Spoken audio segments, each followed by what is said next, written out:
बहन इस बार बजट थोड़ा टाइट है, इसलिए मैं तुझे ज्यादा कुछ गिफ्ट तो दे नहीं पाऊंगा, इसलिए माफ करना मेरे को। अरे भाई कैसी बातें करती है। मैं तो पैसों के लिए थोड़ी देर पर आपकी बात की, ये तो मेरा प्यार है।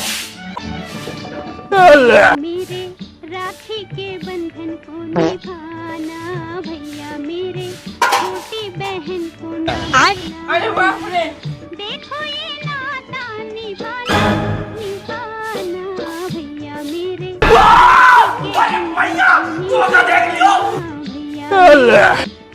गिफ्ट तो तेरा भाई गरीबी वाला ही लाया है। नहीं सारुण के यहाँ जरूर कोई ना कोई आईफोन 17 प्रो।